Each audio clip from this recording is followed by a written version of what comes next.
आज हम ऋग्वैदिक काल अर्थात आर्यों की जो सभ्यता संबंधित काल उसके बारे में बात करेंगे। ऋग्वैदिक काल आर्यों की सभ्यता और संस्कृति से संबंधित है। अगर आर्यों के मूल निवास स्थान की बात की जाए तो आर्यों का मूल निवास स्थान आल्प्स पर्वत का पूर्वी भाग जिसे यूरेशिया कहा जाता है उसको माना जाता है। लेकिन जर्मन विचारक मैक्स मूलर के अनुसार आर्यों का मूल निवास स्थान मध्य एशिया जो कि सर्वाधिक मान्य है जिसे माना जाता है।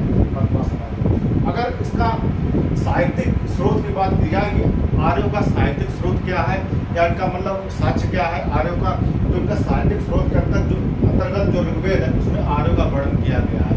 इसके अलावा मध्य एशिया में बोगाज गोई नामक स्थान पर एक अभिलेख मिला है जिसमें आर्यों से संबंधित देवता वरुण, मित्र, इंद्र, अग्नि इत्यादि नाम मिले हैं जो वहाँ की आर्य सभ्यता को दिखाता है।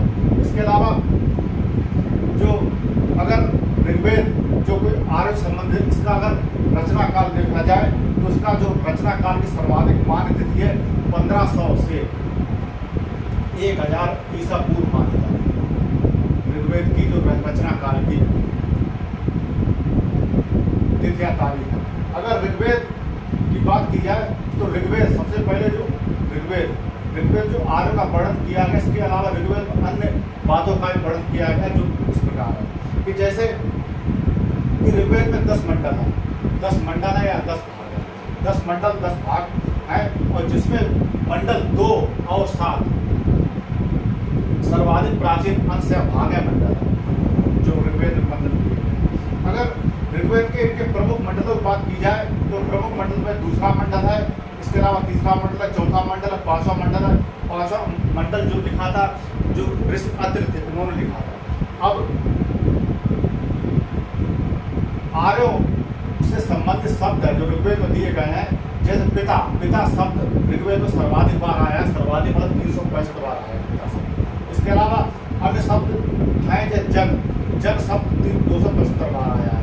इसके अलावा अन्य जो शब्द आए हैं आर्यों से संबंधित ऋग्वेद में वो इस प्रकार है, जैसे पृथ्वी शब्द 1 बार आया है।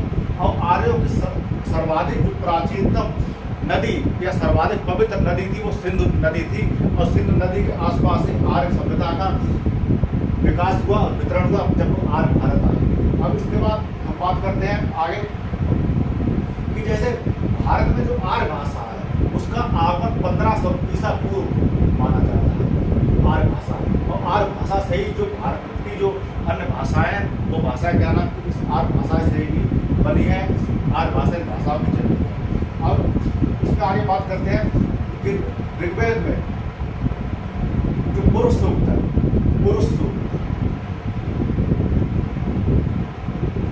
पुरुष सूक्त में 4 वर्णों की व्यवस्था जो इस समय वर्तमान में भारत में उसका वर्णन किया। ऋग्वेद में जो उस समय की प्राचीन नदियां थी जिसमें कुछ नदियां अभी अस्तित्व में है उस नदियों का वर्णन किया गया है या उन नदियों का जो नाम दिया गया उस प्रकार है। जैसे झेलम नदी है, झेलम नदी जो जिसे जो पाकिस्तान और भारत में दोनों बहती है इसे आर्य वितस्ता के नाम से जानते हैं। इसके अलावा जो विपाशा नदी को विपाशा नाम से जाना जाता है। और उसके अलावा परसुड़ी, रावी नदी को परसुड़ी के नाम से जाना जाता है। और काबुल नदी को कुर्रम या कुंभा नदी के नाम से जाना जाता है। इसके अलावा गंडक आर्य सदानीरा नदी के नाम से जानते हैं। और चिनाब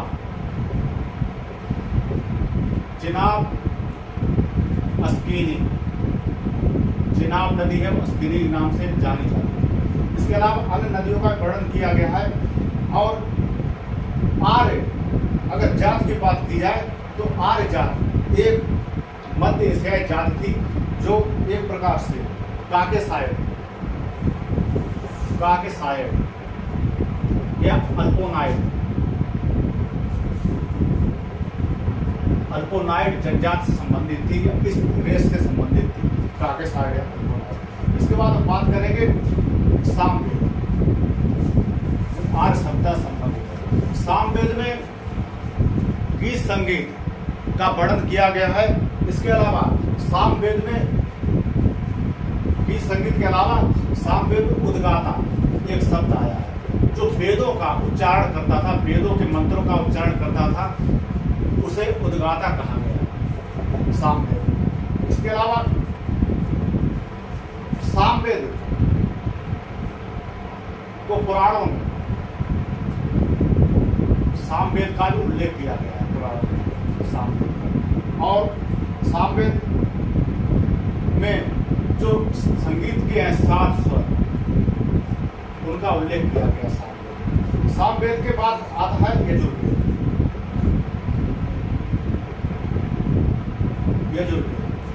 यजुर्वेद यज्ञ, कर्म कांड, जादू टोना इत्यादि से संबंधित था। और यजुर्वेद में बलि और पूजा पाठ इसका वर्णन किया गया है। इसके बाद चौथा वेद आता है अथर्ववेद। अथर्ववेद में 20 अध्याय बताए गए हैं, 20 अध्याय है अथर्ववेद में। और अथर्ववेद में चिकित्सा और रोग निवारण इत्यादि विधियों का वर्णन किया गया है। और साथ ही साथ अथर्ववेद का एकमात्र जो ब्राह्मण ग्रंथ है माना जाता है वो है गोपत्र। इसके बाद अब बात करेंगे आर्यों के भौतिक जीवन। आर्यों के अगर भौतिक जनजीवन के बारे में बात करेंगे, जो आर्य आए थे वो भारत में इसलिए सफल हुए क्योंकि आर्यों के पास उच्च कोट के घोड़े थे, रथ थे, साथ ही साथ कांस्य से बने हुए हथियार थे। और इसके साथ साथ आर्यों की जो सभ्यता के भारत में जो क्षेत्र मिले हैं, उनमें जो खुदाई हुई है उनमें कुछ ऐसे हल मिले हैं जिनका प्रयोग कृषि करने में किया जाता था। तो वैसे आर्यों का जो मुख्य व्यवसाय था पशुपालन, और कृषि उनका दूसरा व्यवसाय था या गौड़ व्यवसाय था। अगर आर्यों की जनजातीय व्यवस्था की बात करें, राज व्यवस्था की बात करें, तो ऋग्वैदिक काल में आर्यों का प्रशासनिक जो तंत्र था एक कबीले के हाथ में रहा करता था। और कबीले का प्रमुख कहा जाता था राजन, राजन कहा जाता था। और साथ ही साथ जो ऋग्वैदिक काल में जो राजा का पद होता था वो आनुवंशिक था, आनुवंशिक।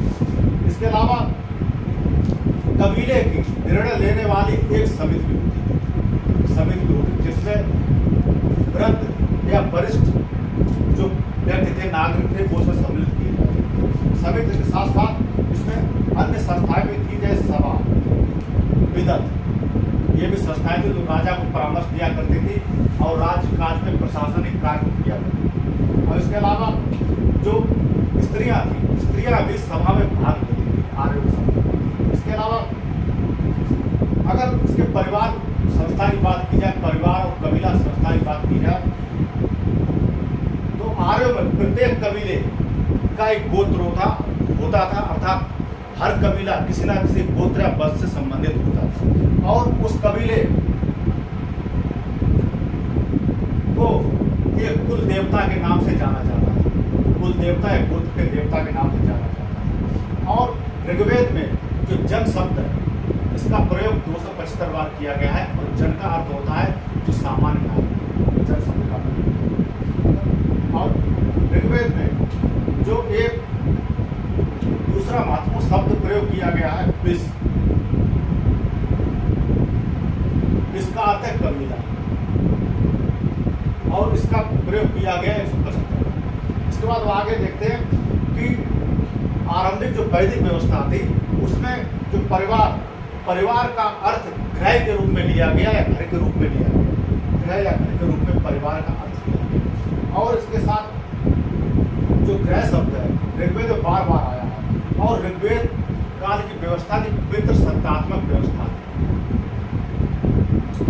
पितृसत्तात्मक व्यवस्था, अर्थात उसमें परिवार का मुखिया पुरुष हुआ करता था, जबकि हड़प्पा सभ्यता में मातृ सत्तात्मक व्यवस्था के लक्षण मिले हैं या साक्ष्य मिले हैं। और पितृसत्तात्मक व्यवस्था का प्रारंभ ये माना जाता है कि आर्य सभ्यता से हुआ है, भारत में आर्यों को आत्मनिर्भर के समय।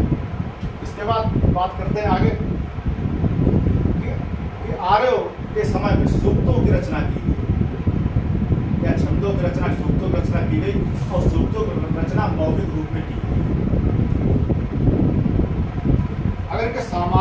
वर्गीकरण की बात की जाए तो आर्य काल में मुख्य रूप से 3 वर्गों का उल्लेख मिलता है। जैसे 3 वर्ग थे आर्य काल में, जैसे योद्धा, पुरोहित, योद्धा, पुरोहित और साथ ही साथ सामान्य लोग। योद्धा मुख्य रूप से जो राजतंत्र था, जो राजा के संबंधित व्यक्ति थे, युद्ध किया करते थे और जो राजकाज में भाग लिया करते, मुख्य रूप से प्रशासनिक कार्य करते थे, वो योद्धा कहलाते थे। पुरोहित था जो राजा को परामर्श दिया करता था, साथ ही साथ और अन्य जो पूजा पाठ संबंधी काम किया करता था, यज्ञ से पुरोहित पर कहा जाता था। और सामान्य लोग इसमें सामान्य जनता है। इसके बाद वैदिक काल में जो शब्द आए हैं, जो प्रमुख शब्द आए हैं वैदिक काल में, शब्दों का क्या अर्थ इस समय बिगड़ के हो गया बहुत। वैदिक काल में गाय को अगन्या कहा गया, अगन्या अर्थात वध न करने योग्य। और वैदिक काल में राजा को गुप्त कहा गया और अतिथि को गोहन कहा गया और धनी व्यक्ति को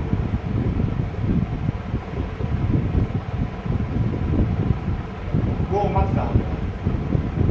इसके अलावा पुत्री के लिए द्विधा शब्द का प्रयोग किया गया। द्विधा अर्थात गाय को दूहने वाले। और पुत्री शब्द के अलावा अनाज के लिए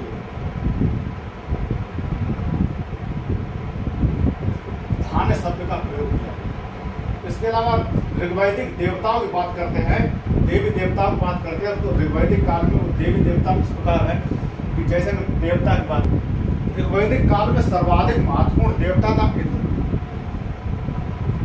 इंद्र, जिसे पुरंदर के भी नाम से जाना जाता था, क्योंकि ये वर्षा का देवता था और इसकी लोग पूजा किया करते थे, जिससे कृषि के लाभ के लिए वर्षा हो। और दूसरा देवता था अग्नि। अग्नि देवता जो यज्ञ किया करते थे, आर्य लोग और देवताओं के बीच एक माध्यम का कार्य किया करता था। उसका मरुत देवता आंधी तूफान से संबंधित था, मरुत। इसके अलावा अन्य जो देवता हैं उनका भी नाम मिलता है, जैसे मित्र, वरुण जल देवता और नासत्य, इन देवताओं के नाम मिलते हैं। और इनको पुरंदर नाम दिया गया वर्षा के देवता के साथ साथ किलों को तोड़ने वाला, इसके नाम से भी जाना जाता है। और जो ऋग्वेद में जो ऋग्वैदिक देवियां हैं उनका नाम इस प्रकार है सावित्री। ऋग्वैदिक देवी देवता है सावित्री, मतलब सूर्य को प्रेरणा देने वाली, और पृथ्वी जगत की माता, और उषा सूर्योदय या अरुणोदय की देवी, अदिति देवताओं की माता या सूर्यों की माता। इसके अलावा रात्रि, रात की देवी, और अरण्ययानी वन देवी। और ऋग्वैदिक काल में किसी भी मंदिर का कोई साक्ष्य नहीं मिला है, ना ही ऋग्वैदिक काल में मूर्ति पूजा का कोई साक्ष्य मिला। तो ये तो हुआ ऋग्वैदिक काल का सामान्य।